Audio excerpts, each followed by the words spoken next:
Good afternoon, and welcome to Marvell Technology's first quarter fiscal year 2027 earnings conference call. At this time, all participants are in a listen-only mode. If anyone should require operator assistance during the conference, please press star zero on your telephone keypad. A question and answer session will follow the formal presentation. Please note this event is being recorded. I would now like to turn the conference over to Mr. Ashish Saran, Senior Vice President of Investor Relations. Thank you. You may begin. Thank you, and good afternoon, everyone. Welcome to Marvell's first fiscal quarter 2027 earnings call. Joining me today are Matt Murphy, Marvell's Chairman and CEO, Willem Meintjes, CFO, Chris Koopmans, President and COO, and Sandeep Bharti, President, Data Center Group. Let me remind everyone that certain comments made today include forward-looking statements, which are subject to significant risks and uncertainties that could cause our actual results to differ materially from management's current expectations. Please review the cautionary statements and risk factors contained in our earnings press release, which we filed with the SEC today and posted on our website, as well as our most recent 8K, 10K, 10Q, and other documents filed by us from time to time with the SEC. We do not intend to update our forward-looking statements. During our call today, we will refer to certain non-GAAP financial measures. A reconciliation between our GAAP and non-GAAP financial measures is available in our earnings press release. Let me now turn the call over to Matt for his comments on the quarter. Matt? Thanks, Ashish, and good afternoon, everyone. For the first quarter of fiscal 2027, Marvell delivered record revenue of $2.418 billion, reflecting 9% sequential and 28% year-over-year growth. Revenue exceeded the midpoint of guidance, and as a result, non-GAAP earnings per share of $0.80 exceeded the midpoint of guidance by $0.01. We are seeing strong demand and exceptional bookings across our entire data center portfolio. This robust demand is reflected in our guidance for the second quarter of fiscal 2027, where we expect total company revenue to grow 12% sequentially and 35% year-over-year at the midpoint to $2.7 billion. On our earnings call last quarter, we indicated that beginning in Q2, we expected quarterly revenue growth throughout fiscal 2027 to trend in the high single-digit range sequentially on a percentage basis. Q4 revenue exiting the fiscal year at approximately $3 billion. We are now guiding Q2 revenue to grow double digits sequentially, and we expect Q3 and Q4 revenue to also grow by at least 10% sequentially. As a result, we now expect $3 billion in quarterly revenue in Q3, one full quarter ahead of our prior outlook. We also continue to expect year-over-year revenue growth rate to accelerate each quarter throughout fiscal 2027, reaching approximately 50% by Q4. As a result, we now expect overall Marvell revenue in fiscal 2027 to grow approximately 40% year-over-year to nearly $11.5 billion. The increase in our revenue outlook continues to be driven by our data center business, which we now expect to grow approximately 50% this fiscal year. Notably, we expect our interconnect business to grow more than 70% year-over-year, well above our prior expectation of 50% growth. I will provide additional color on our interconnect business later in today's call. For our communications and other end market, we continue to expect revenue growth of approximately 10% in fiscal 2027. Now looking ahead to fiscal 2028, while we are planning for the rate of cloud CapEx growth to moderate into the 30% plus range, we expect strong data center revenue growth for Marvell to continue. We expect our interconnect business to continue to outpace cloud CapEx growth, reflecting strong 1.6T demand from scale-out networking and more meaningful contributions from scale-up and scale-across networking. We now expect our custom business to more than double year-over-year in fiscal 2028, higher than our prior outlook, and expect our Ethernet switching business to continue ramping. As a result, we expect data center revenue in fiscal 2028 to grow approximately 55% year-over-year, accelerating from fiscal 2027's projected growth rate. For our communications end market, we continue to expect low single-digit percentage revenue growth in fiscal 2028, consistent with our prior view. In aggregate, we now expect overall company revenue to grow approximately 45% in fiscal 2028, off a higher fiscal 2027 base. As a result, we now expect Marvell's fiscal 2028 revenue to reach approximately $16.5 billion, roughly $1.5 billion higher than the outlook we provided on our earnings call last quarter. This outlook is supported by demand trends we are seeing today and by programs already in execution. Our investments in securing supply are paying off, enabling us to scale the business every quarter. As we move through the fiscal year, we expect to remain closely aligned with our customers as they continue investing aggressively in AI infrastructure. Now let me turn to the expanded partnership we announced with NVIDIA, which reflects the growing importance of high-speed connectivity, optical interconnect, and accelerated infrastructure in scaling AI. The collaboration connects Marvell's custom silicon and optical networking capabilities directly into the massive NVIDIA ecosystem to help build scalable, highly efficient AI data centers and telecommunications networks. There are three core pillars of this exciting announcement. First is our optics partnership. Marvell has long been a key supplier of DSPs, TIAs, and drivers, and we are now extending this relationship to collaborate on silicon photonics technology, which is expected to be a key enabler of scale-up networking. Second, NVLink Fusion integration.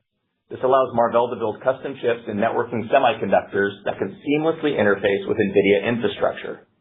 It increases choice for hyperscalers who will now have complete flexibility to mix and match custom and merchant capabilities across their platforms, with Marvell uniquely providing the bridge between these two architectures. We expect this to create new market opportunities for both Marvell and NVIDIA going forward. The third is AI RAN. Marvell will enhance its existing Octeon base station processors to work directly with NVIDIA GPUs, integrating AI with wireless infrastructure on a single, software-defined computing platform. This will enable telecommunications operators to run both 5G and 6G radio workloads and high-performance AI applications concurrently on the same hardware. Since the announcement, both teams are off to the races, and we are working closely together to realize the benefits of this collaboration. We deeply appreciate the partnership and the investment from NVIDIA. Okay, let me provide more color on our current business, beginning with data center. In our data center end market, we delivered record first quarter revenue of $1.83 billion, representing 11% sequential growth and 27% year-over-year growth. We achieved sequential and year-over-year growth across multiple product lines, including optical interconnect, custom silicon, and switching.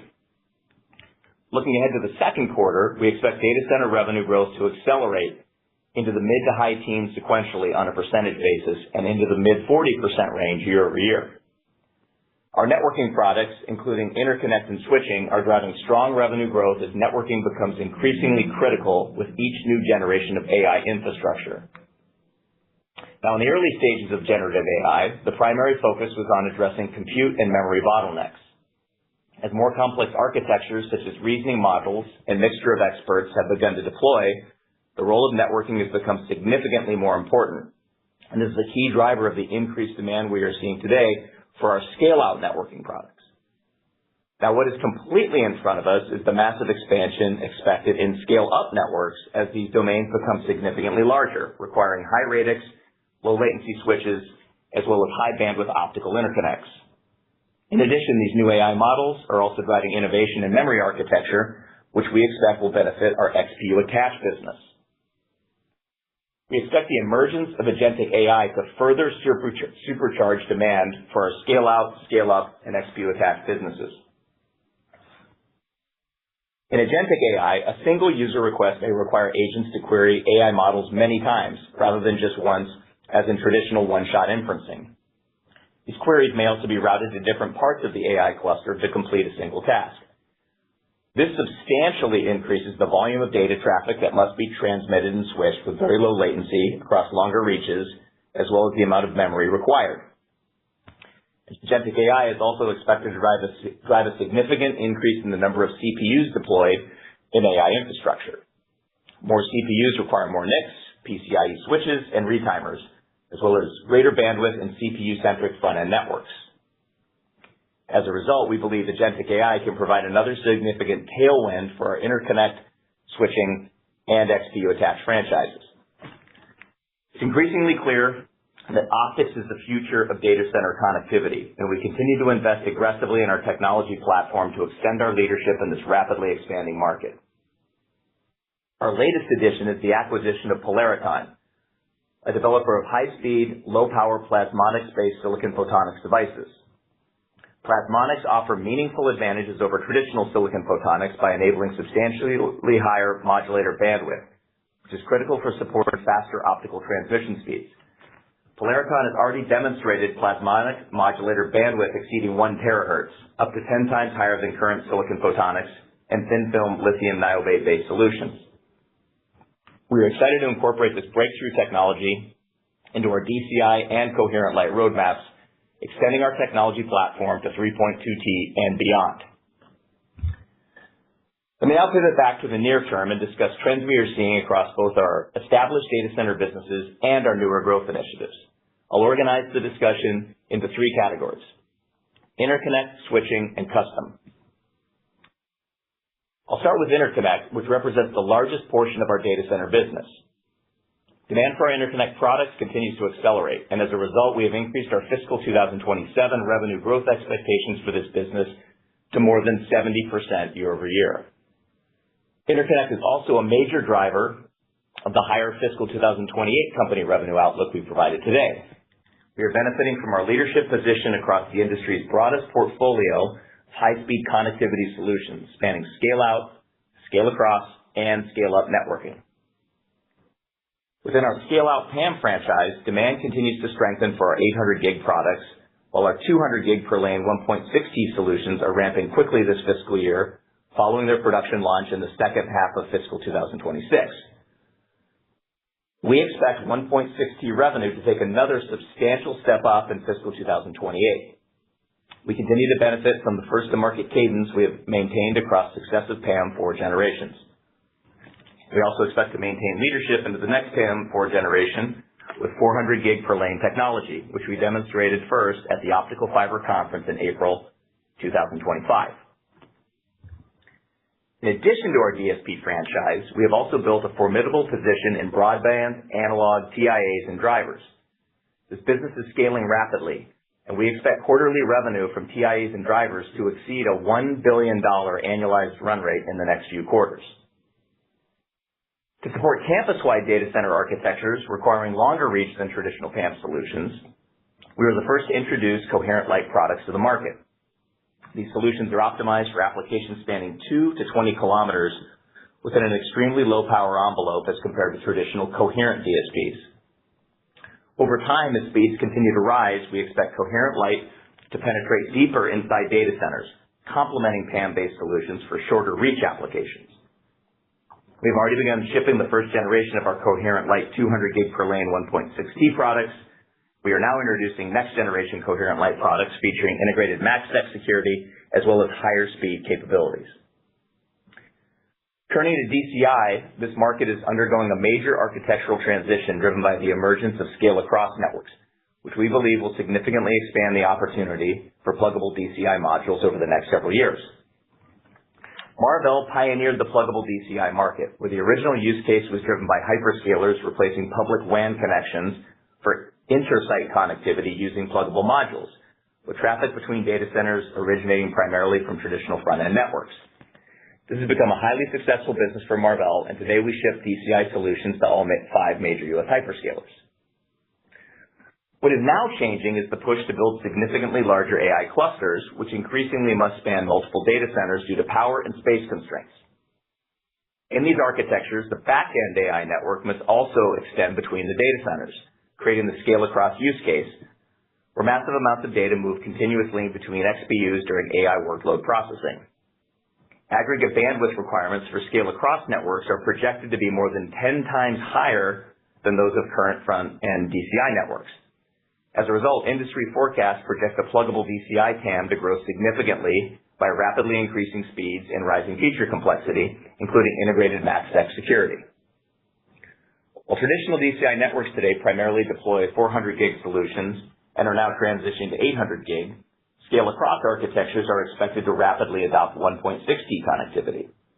Marvell is exceptionally well positioned to lead this transition with the industry's first secure 1.6T ZR and ZR+ DCI modules, powered by our new 2-nanometer coherent DSP announced earlier this year. These modules are expected to begin sampling this year. This positions Marvell to extend our technology leadership into the emerging scale-across market, supported by our proven expertise in high-volume manufacturing of these highly specialized and complex modules. Our leadership position here is translating into strong revenue momentum for our DCI module business, giving us line of sight to a $1 billion annualized revenue during fiscal 2028. This would represent approximately double the revenue we achieved in fiscal 2026, when the business generated roughly $500 million in revenue. As scale of cross deployments become a larger portion of the market, we expect growth in our DCI business to accelerate further. Let me now transition to scale-up optics. Scale-up interconnect represents one of the newest and most strategically important opportunities emerging in AI infrastructure. Marvell is uniquely positioned to enable both NPO and CPO implementations with a broad silicon photonics platform spanning all three mainstream modulator technologies, including MZM, EAM, and MRM, fully supported by our market-leading broadband analog TIAs and drivers. We are also investing in emerging approaches such as micro-LED and micro-VCSEL-based solutions. Marvell has already shipped more than 1 million DCI modules powered by our silicon photonics over the past decade. Across 4 generations of silicon photonics deployments, we have accumulated more than 15 billion hours of field data with demonstrated world-class reliability. We have leveraged this experience in developing our silicon photonics-based light engines, and we are deeply engaged with multiple Tier 1 customers with our 3rd generation 6.4T light engine for NPO and CPO implementations. Our acquisition of Celestial AI added photonic fabric technology, including EAM modulators and the industry's leading low-power analog SerDes. The solution has already been selected by a Tier 1 hyperscaler for its next generation of XPU scale-up networks. The full strength of Marvell's engineering and operations organization is focused on bringing Celestial's first-generation chiplet into high-volume manufacturing. We are also making significant progress with MRM-based scale-up interconnect solutions. We completed our MRM device demonstrations last year and continue to collaborate closely with TSMC on its COUP platform. We believe scale-up interconnect represents a massive new TAM that will likely be served by multiple photonic technologies and architectures, and we are investing aggressively to establish leadership across all of them. We are seeing market adoption accelerate from multiple CPO and NPO engagements, and as a result, we expect our scale-up optics business to ramp significantly next fiscal year, with revenue forecasted to more than double our prior outlook of approximately $150 million, which was based at that time solely on Celestial AI. Turning to data center switching, we continue to benefit from sustained demand for our 12.8T and strong ramp of our next generation 51.2T switches for scale-out networking. We are seeing strong engagement for both existing and new customers for our 51.2T platform, as well as our new 100T platform, which we believe delivers industry-leading power efficiency and low latency, attributes that are increasingly critical for AI infrastructure. And our engineering teams are already executing the roadmap towards 200T Ethernet switching and beyond. Given this momentum, we expect scale-out switch revenue in fiscal 2027 to exceed $600 million, doubling from fiscal 2026, and we currently see the business tracking to more than $1 billion in annualized revenue in fiscal 2028. Scale-up switching is an emerging market where we have significantly increased our investment, both organically and through the acquisition of XConn, which substantially expanded our team and capabilities. While some customers are currently deploying PCIe switches for their current generation of scale-up networking, the radix and bandwidth limitations of PCIe are expected to drive a rapid transition towards purpose-built, large radix, high bandwidth UA-Link, eSUN, and NVLink solutions. Marvell is uniquely positioned to support all of these scale-up protocols through our internally developed UAL and eSUN switches, as well as our expanded partnership with NVIDIA around NVLink Fusion. We currently have multiple engagements with Tier 1 customers for our scale-up switch portfolio. Given the size of the scale-up TAM, each of these engagements represents a multi-billion-dollar lifetime revenue opportunity. We believe we are exceptionally well-positioned in this market, leveraging decades of extensive experience developing large reticle-sized switch silicon, as well as our in-house, best-in-class, high-performance SerDes technology. Now let me touch on a few additional growth opportunities in data center. In the AEC market, we are seeing strong interest in our Golden Cable program. We have already secured design wins with 3 Tier 1 U.S. hyperscalers, along with several other customers. We are also seeing strong traction for our retimer products. Both AECs and retimers are now ramping, and we expect combined revenue to more than double year-over-year in fiscal 2027 and continue growing rapidly in fiscal 2028. The acquisition of XConn also advanced PCIe and CXL switch solutions to our portfolio, and we are seeing strong interest in our PCIe Gen 6 and CXL 3.1 solutions.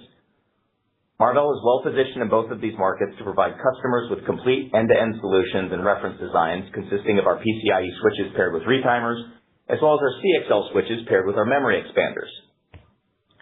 Okay, turning now to our custom business. Custom revenue remains on track to grow more than 20% year-over-year in fiscal 2027, led by our flagship XPU program, which we expect to drive multiple years of growth across multiple generations. Several XPU attached programs are also ramping in fiscal 2027, including our CXL and NIC products. Looking ahead to fiscal 2028, we now expect custom revenue to more than double year-over-year, which is higher than our prior outlook.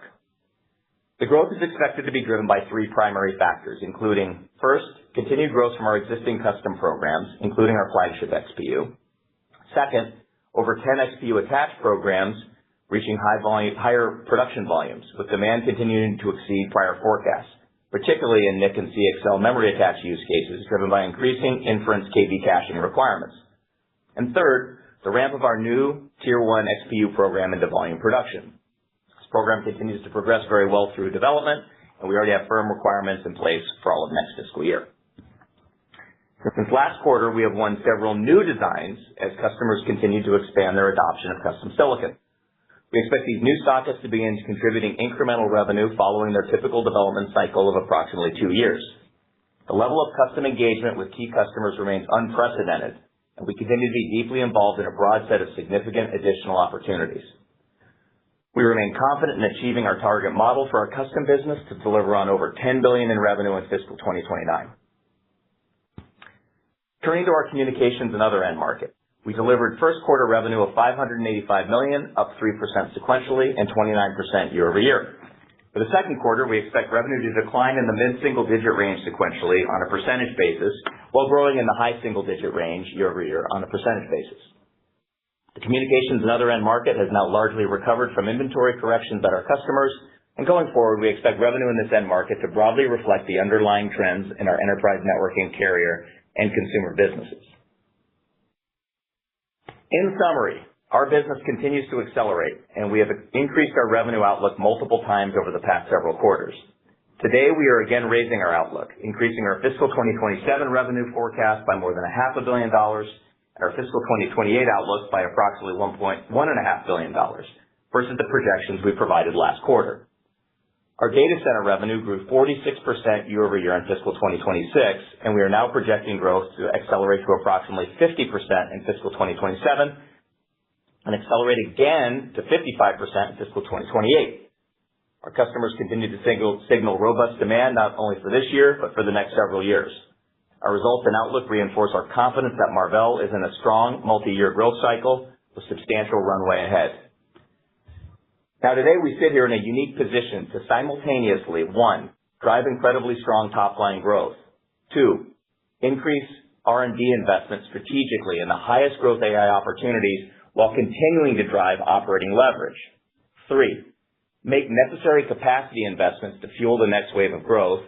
And 4, continue strong capital returns to shareholders. The Marvell team is firing on all cylinders with strong momentum expected to continue across the business. We have built a well-diversified company anchored by multiple large existing franchises and complemented by several emerging growth engines.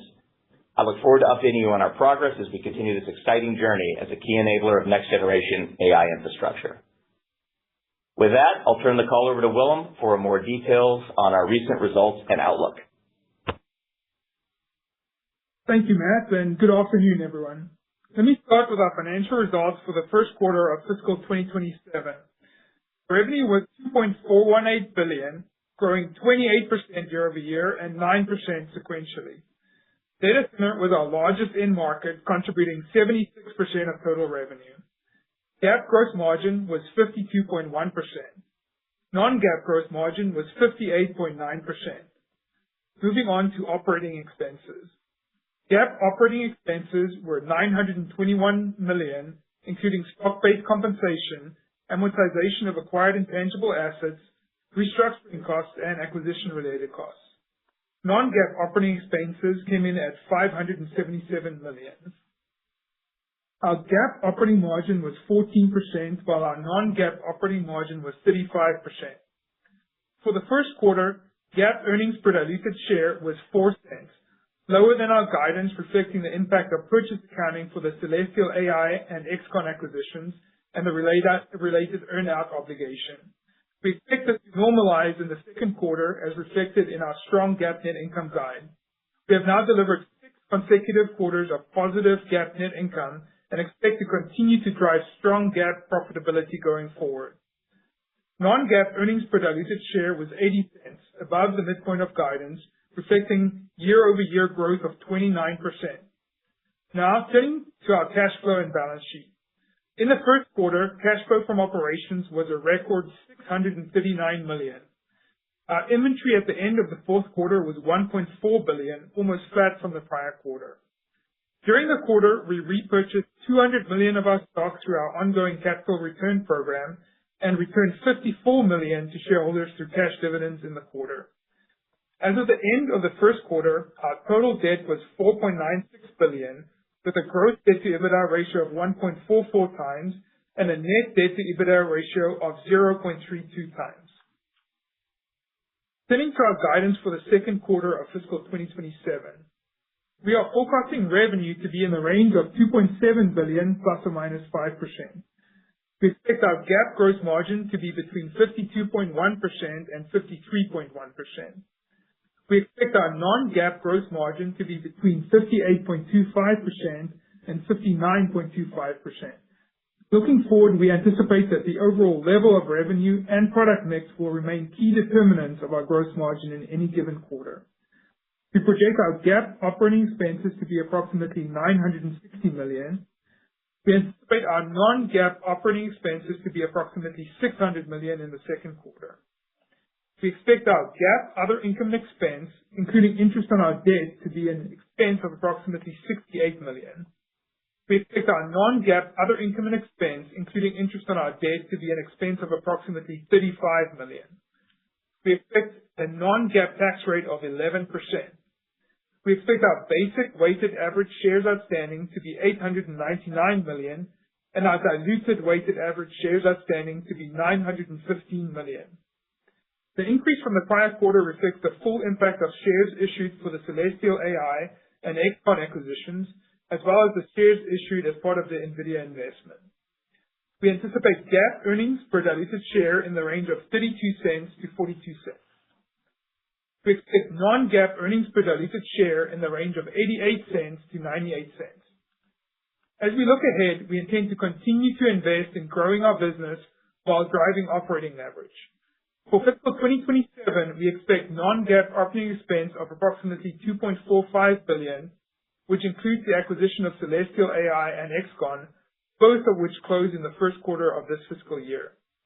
For fiscal 2028, we expect non-GAAP operating expense to grow year-over-year approximately in the mid to high teens on a percentage basis.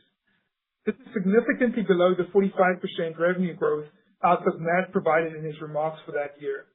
As a result, we expect to achieve the upper end of our target operating margin model of 38 to 40% as we progress through fiscal 2028.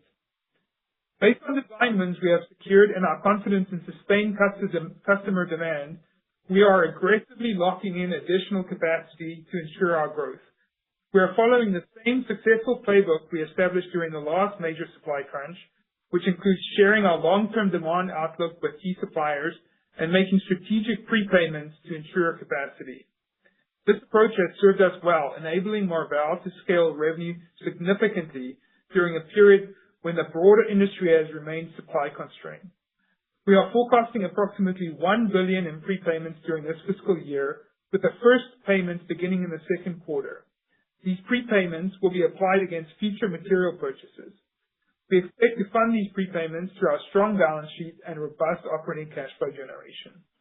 In parallel, we plan to continue to repurchase shares to manage dilution. I'm very pleased with our execution, driving strong revenue growth and operating leverage, as well as robust cash flow generation and ongoing stock buybacks. We are looking forward to continuing to deliver strong earnings growth to our stockholders. With that, we are ready to start our Q&A session. Operator, please open the line and announce Q&A instructions. Thank you. Thank you. We will now be conducting a question and answer session. If you would like to ask a question, please press star 1 on your telephone keypad. A confirmation tone will indicate your line is in the question queue. You may press star 2 if you would like to remove your question from the queue. In the interest of time, please restrict yourself to one question only. If you have additional questions, please rejoin the queue. At this time, we will pause momentarily to assemble our roster. For participants using speaker equipment, it may be necessary to pick up your handset before pressing the star keys.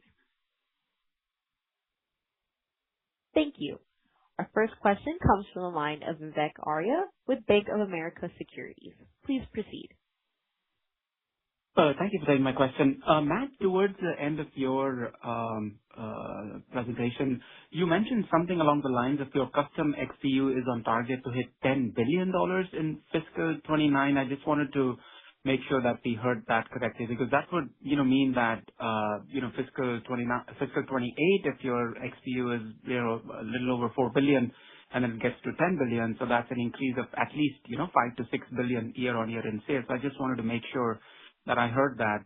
And then, Matt, at what point will you feel, more comfortable talking about that large customer and the progress in this new, program? Do you expect to be exclusive in this? Because they have a really large CapEx profile. So when do you think, investors should start to give Marvell more credit for that new XPU program that should start next year? Yeah, thanks, Vivek. You heard it right. And just for context on the $10 billion plus for fiscal 29, the context for that is back in April 2024, we set long-term targets out through calendar 28, which would be our fiscal 29. At that time, we had identified a data center overall custom silicon market, which would generate about $8 billion in revenue for us, was sort of if you assume 20% of our market sizing at that time for fiscal 29. And at our custom silicon event last summer in June of 2025, we then said basically the TAM is bigger. So the implied, again, if we achieved our share targets in fiscal 29, would indicate something over $10 billion. It was like a $55 billion TAM. Take 20% on that, that's $11 billion. So call it in that range. And yeah, we're still tracking to it. That's a key part of our assumption. 2 years ago, it looked like a very steep hill to climb. We're clearly making progress there. And yeah, between our existing programs, our new ramp, and just a plethora of XPU attached programs, all of which have sized up significantly since we won them, we definitely see line of sight to hit those targets. And again, this is just updating investors along the way about how we're progressing. On your second question, program remains on track. I think we're hitting all of our milestones. We see for next year, I think I stated in my prepared remarks, kind of across the board on all of the custom programs we have, we're seeing indications of greater need for demand. We had judged that one down, pretty significantly. And, I think, as we progress through the year, to answer your questions, I think we'll all gain confidence in the magnitude of that ramp, but it's on track and it's a key part of our plan for next year, but it's not the only piece. It's probably still about a third of the total growth we're expecting in our custom business next year. But yeah, it's on a very strong trajectory, Vivek, from fiscal 27 to 28 to 29 and beyond on the custom side overall, which includes XPU and XPU attached. Thanks. Thank you. Our next question comes from the line of Harlan Sur with JP Morgan. Please proceed. Yeah, good afternoon. Thanks for taking my question. Matt, with the aggressive evolution of inferencing compute workloads, this has really opened up a lot of opportunity for these XPU offload engines, like an LPU processor, an STX processor, right? That's what motivated NVIDIA, for example, to acquire that startup Grok, right, that has this unique SRAM-based memory architecture that enabled them to design a very efficient sort of low latency inferencing engine called LPU. I seem to recall that the Marvell team actually co-designed the startup's first generation LPU inferencing chip. And we all know that Marvell has always focused on memory and in particular SRAM-based IP, like highest density, lowest power. In fact, I think you guys brought the industry's first 2-nanometer SRAM IP to the market last year. Is the Marvell team leveraging this differentiation? Are you seeing more interest in SRAM-based XPU offload ASICs? And do you already have XPU attached design wins for SRAM-based offload architectures? Yeah. Thanks for the question, Arlen. Yeah. So first, yeah, you definitely pay attention. We talked about this actually quite extensively in June of 2025 at our custom silicon event. We had a whole dedicated presentation on our best-in-class SRAM design capability and IP. And that's by the way, a legacy in a history investment area that goes all the way back to the Avera acquisition, and prior to that, the team being Global Foundries and IBM. So there's a long legacy there. That technology has evolved from networking products into AI products, and you can see that trend in the market as inferencing is happening. So that continues to be a key part of our IP portfolio for sure as we go win designs. And it's one of the reasons why we are winning our designs in XPU attach. But it's part of the bigger strategy, really, which is, I think, having the full suite of solutions, right? From advanced packaging, best-in-class high-speed I/O, and just the ability to really dive in and get develop these solutions with our customers in very aggressive time-to-market timeframes, leveraging our manufacturing expertise and our capacity, et cetera. So it's one piece of the puzzle, but it is an important piece for sure, and we definitely see that as a trend out there, Harlan. And we'll keep you updated. Thanks. Thank you. Our next question comes from the line of Timothy Arcuri with UBS. Please proceed. Thanks a lot. Matt, I wanted to ask about the breadth of the customer base. I know we've talked about the existing XPU you have. There's this new customer on the XPU, and then you do have some XPU attached with a third customer as well. But there's some speculation that you actually might be moving into the compute TAM, and that's by far the biggest custom compute wallet out there. So is that included in the forecast, or would that be incremental to this? I guess I'm just trying to ask about the breadth of the customer base, because I know you mentioned about the engagements broadening. So wondering if you could talk about that. Thanks.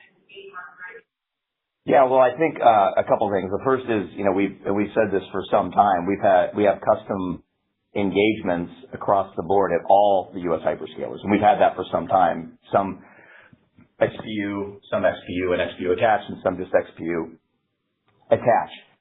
That's part of the AI custom silicon event we did last summer, is indicating kind of that broad pipeline of opportunities and sockets. So everything we've laid out, which is the greater than 20% growth this year, more than doubling next year, and then still having line of sight to our long-term targets, that's all based on the designs we've already won and locked, and even going back really to last summer. Now, if some of these programs, again, the timing on them, the newer ones we've won since last summer, if you can get them done in like a 2-year time frame, then you might get some contribution from that in fiscal 29, but that's not needed. Think of that as like an insurance policy. Great. If some of those hit, then if you're worried about some of the existing programs not quite getting there. So when we look at the whole picture net, we feel very comfortable with the trajectory of our custom business, and it's not requiring anything incremental. And I would just say broadly across the board, our technology platform is very competitive, and we're out there competing every day for, the most important sockets in the world. And again, those would contribute later, but at our 2-nanometer platform and then beyond, our roadmap is very compelling, and it's only strengthened since our custom silicon event last summer. So this business is inflecting, and it's definitely on the right track. And again, I highlighted a number of reasons why that is, with Harlan's question, but I'll just tell you that what we've really seen, and it's been pretty pronounced, I would say, in the last 6 months or so, is that the performance of our high-speed I/O, our SerDes performance, our die-to-die, and our ability to integrate that very densely in XPU switching applications, XPU attach applications, is the amount of activity we're seeing on demand for that, and I think people realizing that really it's us and just maybe a couple other people that can do this at the level that's needed for this level of performance integration. It's driving a whole new set of opportunities, quite frankly. So again, design activities through the roof at Marvell across the board, but including on custom silicon.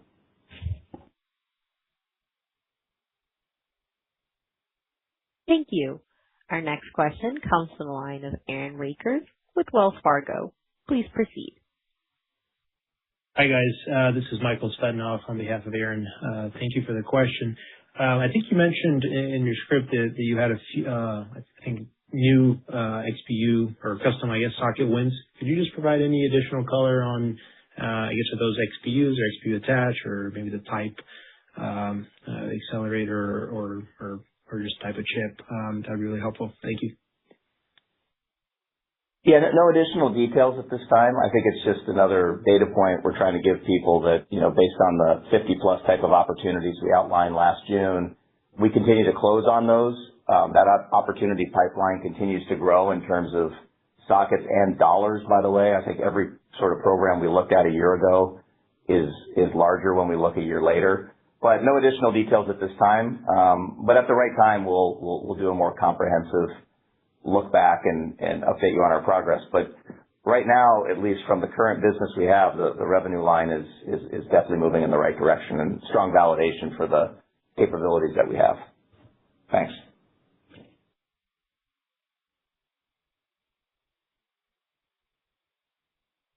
Thank you.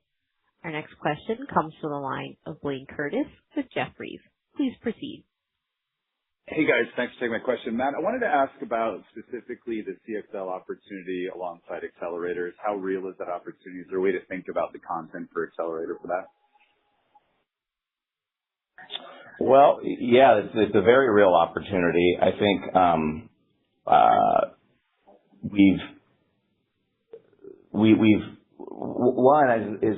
we engaged in this business actually, a few years back, and this was when the applications were really driven by sort of traditional server dynamics for x86 compute, and that's obviously vectored over into AI. I think we had a plan in this area, which we've talked about, getting that sort of custom line item of XPU attach alone over $1 billion in revenue in the next couple of years. That continues to expand, both because we continue to expand the customer base, which is very compelling. But also, I think the concerns around the memory cycle we're in are driving additional adoption of CXL-based design. So it's sort of no secret at this point that I think the memory architectures are endemic and critical on how people think about deploying their next generation infrastructure. And I think us coming in with these very proven solutions now for CXL are really playing in our favor. So I think it's just the trend line continues and just it continues to size up, both because of the CapEx, higher penetration due to some of the memory issues, and then just more and more of these solutions moving into inferencing. So those are some of the trends that we're seeing play. Thank you. Our next question comes from the line of Chris Caso with Wolfe Research. Please proceed. Yes, thank you. Good evening. A question is about some more color on how you're addressing capacity constraints right now. You spoke about some of the prepayments. And first part of the question is, how you're managing to get that additional capacity. And then as a follow-on to that, with the guidance, the increase in guidance, Is that a function of you managing to get more capacity out of your out of your supply base, or is it really more of a factor of becoming more comfortable with the forecast your customers already given you, and know that you didn't guide us to everything your customers had put in their forecast in the first place? Yeah, thanks. Hey, I'll hand this one over to Chris, who's been knee deep in this. But to give a shout out to our team, our supply chain operations been doing an outstanding job, and our suppliers have been doing an outstanding job continuing to react to the changes upward in demand. We've been very pleased with that, and we are in great shape overall to deliver on what we just talked about. But I'll have Chris give some more color on how we're going about that. Sure. Thanks, Matt. I think, as Matt mentioned, I've been dealing with the operations side since 2020, 2021, and I don't think we've been in an unconstrained environment since then. Everything that touches AI has been constrained basically since the beginning of this. And ultimately, the way we've been able to manage this is by building very tight relationships with a small number of key suppliers, giving them a 5-year forecast of what we need and hitting what we need each time along the way and doing what we said we were going to do. And that goes a long ways towards getting what you need when you take everything that you need as you go along. And we work very closely with all of our key customers and with our key suppliers to give them that forecast. And yeah, there's really only a handful of companies that are driving this AI infrastructure TAM build out. And in order to do that, part of that is the prepayments that Willem mentioned that we're making with our suppliers to back our forecast with confidence and cash. And ultimately, that's what helps us deliver the revenue capability we have. Thank you. Our next question comes from the line of Ross Seymore with Deutsche Bank. Please proceed. Hi, guys. Thanks for the question. I want to go to the interconnect side of things. Matt, you talked about the growth rate going to, I think, over 70% this year. If I recall right, it was the beginning of this year, 30%, and then 50%, and now 70%. So it's clearly accelerating. I guess the question is, why would you think, other than just conservatism, that would slow to kind of closer to but still above the hyperscaler CapEx rate next year?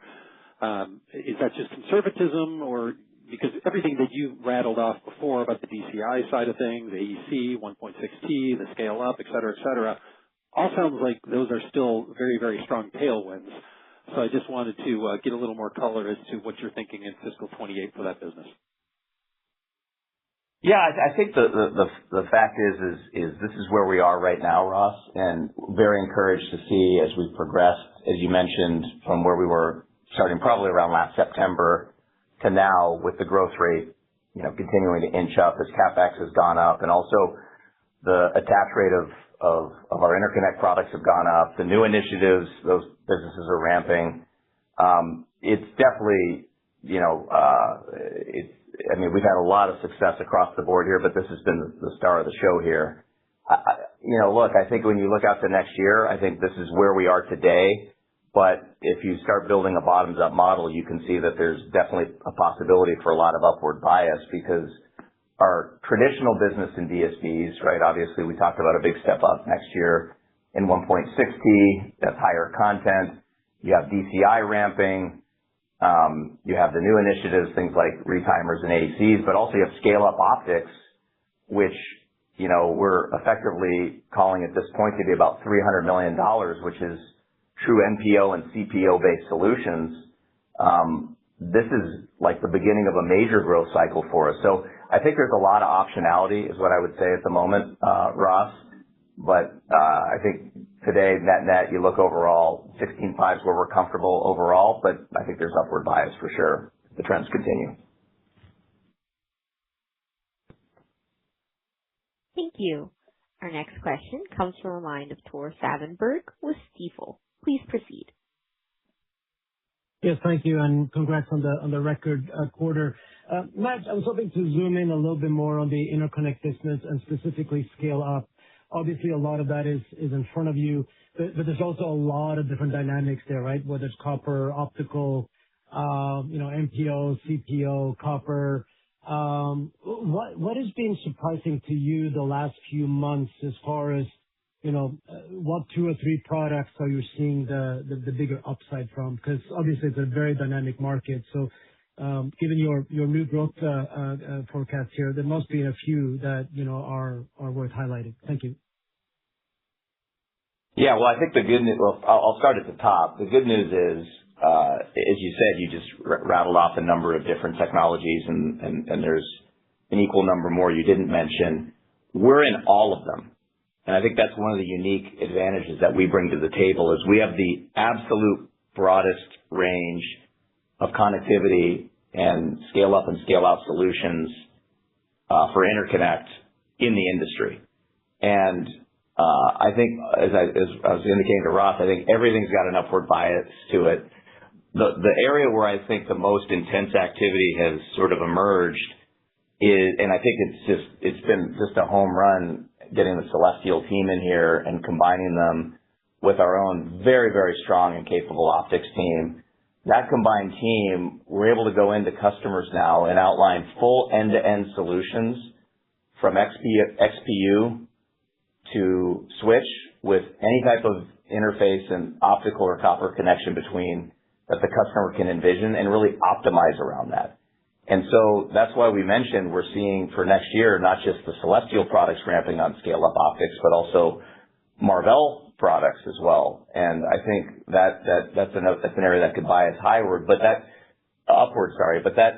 in the context of us presenting a very comprehensive total system solution, because in the end, especially for this first generation, you're going to want to have these solutions bookended, Tori, and you're going to want to have the XPU integrate the same photonic element as the switch side. And we are able to walk in and show our capability in switches, our ability to integrate into XPUs or build the XPU, and then all the optics in between. So it's a very, very powerful combination. And I think the end-to-end is getting a lot of attention. And the fact is, we have the proven technology. It's not a PowerPoint. It's not a concept. I mean, we have 15 billion hours, as an example, of device data on 4 generations of silicon photonics already. We have 224 gig SerDes in production. We have die-to-die in production. We built switches for multiple generations that are reticle sized with high yield. This is like the most complex stuff you're going to do in the semiconductor industry, and we're able to simultaneously do it all and bring it to our customers. So if I were to point out a trend, which is kind of what you're getting at, it's that trend right now is how do we help our customers enable their scale-up network for the future? And this is like Gen 1, ground zero. I mean, there's a lot of room to go here. That's what I'd say the most sort of intense discussions we're having in. And we're very much investing to win here. That's why you see us in some cases betting on multiple standards or multiple technologies. We don't want to miss out. And we will pivot at the right time. We'll follow our customers. We'll follow the market. But today we have a little bit of a blank sheet, and it's very refreshing to our customers because we don't just go in there with our agenda based on the one piece that we have and say, well, this is what we have. This is what we can offer you.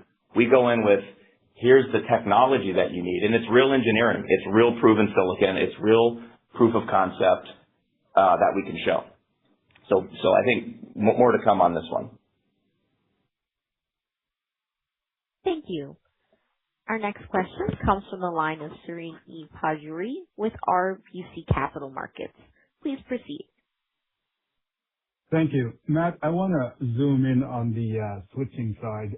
I think you talked about scale-out switching doubling this year and potentially reaching $1 billion annualized run rate next year. I know it's a large market and you have relatively small share in that market, but as you go from scale-out to scale-up, you mentioned, 3 different, I guess, ESUN, NVLink, and also UALink. So it seems to me that could be even larger market, and obviously it's all greenfield market for you. So I'm just curious as to how you're thinking about that opportunity in 28 and beyond. Thank you. Yeah, thanks, Srini. Yeah, you're right. On the scale-out side, it's a large and established market. We're an emerging company there. I would just say, though, I think it's a huge milestone to look out to next year and have line of sight to $1 billion of revenue here when, if I go back 5 years ago when we were able to bring the Innovium team in, it was effectively a pre-revenue company or very little with, at that time, kind of line of sight to $150 million of revenue. So that's gone really well if you look over the last 5 years, right? And just kind of where we're heading. And a lot of those assets and capabilities that we got from that are now directly being leveraged into scale-up networking, particularly obviously on the Ethernet side on ESUN. So that, in our mind, is a bigger opportunity from the standpoint that the market share isn't established yet. And that's what I was referring to earlier in Tori's question. There's so many important architectural discussions going on, but it's not just the switch, and it really requires, kind of a very broad set of capabilities and track record for customers to bet on you here. And I think the stakes are higher because we do continue to see the adoption of CPO and NPO technologies being much more robust and sticky inside the scale-up networks, which is just a lot more TAM for Marvell as well. So you've got switch ASPs that are roughly the same, but you've got a whole new emerging market segment where nobody's quite established the leadership position there. And we think based on our set of assets and our strategy, we should do really well there. That will be all the numbers I've rattled off to everybody here, which is a lot. I get it, but the concept is trying to give people visibility onto the different pieces of Marvell that you might not think of. But on the scale up and on the switching side, that is not really in any numbers I'm talking about right now. I mean, that's not very little or nothing in the 16.5. And then the year after, we'll probably get some contribution, but that's never showed up in an analyst day we've done or any kind of discussion. So that's all in front of us, and that's all upside. And I think it can be very meaningful over time. So we'll see. Operator, we'll do one more question, and then I'll give some closing remarks, and we'll end the call. Sounds good. Our last question comes from the line of Simeon Leopold with Raymond James. Please proceed. Thank you very much for taking the question. I'm wondering if we look at the fiscal 28 outlook for the custom to double and the three drivers that you outlined, can you give us a little bit more color as to which of these is the biggest or how to think about the contributions between existing customer expansion, the XPU attach, and then the new tier one? Just trying to get a sense of relative size of each. Thanks. Yeah, no problem. Thanks for the question. So last quarter, when we talked about it, it was about a third in those different buckets. The existing programs, XPU attach, and then our new program, and it's about the same. So, but what's happened is what we said it's going to more than double. So all of those have sized up. I think across the board, I would say all of our different custom programs, which again I mentioned was quite a few when you add the XPU attach in there. Every one of those has sized up and wants to be bigger for next year. So it's a double plus, which is great, and I'd say it's roughly the same ratio. We'll know more obviously as we get through the year here and kind of lock the production plan for next year in our allocation. But at the moment, everything wants to be more, and we'll do that. We'll more than double the business from this year to next year in about the same increments in terms of growth. So thanks for the question. Operator, you want to give some closing comments? You want to close the call first, then I'll do it? How do you want to do it? No, I'll just close it out once you're finished. Excellent. Okay, thanks for your help today. All right, so thanks everybody for joining. I appreciate it and appreciate the interest in the company. Marvell is in the middle of really an incredible growth period. We're seeing record demand. We're seeing record bookings the last few quarters. Our data center business is on fire, and we're projecting accelerating revenue growth for this year and next year, already from a strong base. I mean, basically, we were 46% data center growth last year. This year's 50, and next year's looking like 55. So it's only getting better. Team is doing an excellent job winning new designs, so we can keep the growth engine humming for the foreseeable future. And this is a company that was put together and purpose-built and going back almost 10 years actually in the making to get to this point. We've had a lot of kind of high-profile M&A and integrated that well, but incredibly strong organic investment by Marvell engineers as well to build really a best-in-class leading portfolio across the board. And this came up in some of the questions, but I'll just touch on it. I mean, what really is resonating with our customers is we have all the pieces. we have all the pieces. We have the pieces that can help our customers architect their fully optimized AI infrastructure. And that could be built on Marvell end-to-end technology. I mean, having custom under one roof, high-speed optical interconnects, switching, leading-edge SerDes and I/O, and then all the things we talked about earlier in terms of our capacity, our scale, and our ability to manufacture in yield and high volume, and customers' ability to trust us to do that. So very exciting time for the company. It's been a little roller coaster over the last year. The revenue's been up and to the right, but there's been ups and downs along the way, and we have a very, very dedicated and loyal and committed employee base in this company. And I want to thank all the Marvell employees that are listening, and all the engineers in this company, and everybody in every function who's working your butts off every day to get to where we've gotten to. Your focus and commitment is highly appreciated. So, look, we're well on the way to be one of the big winners in this AI cycle. We know what we're good at, and we're going to keep doing that. Keep our head down, keep executing, and keep driving it forward. So we look forward to seeing all of you. I know there's a whole bunch of different investor events, bus tours, huge amount of people coming through here at Marvell. I'll be in a lot of those meetings, but you'll also get a chance to see Chris and Willem, Sandeep, Ashish, and me. So with that, I want to conclude the call. Thanks, operator, and thanks everybody for your interest in Marvell. Take care. Thank you. Ladies and gentlemen, thank you for your participation. This does conclude today's teleconference. Please disconnect your lines and have a wonderful day.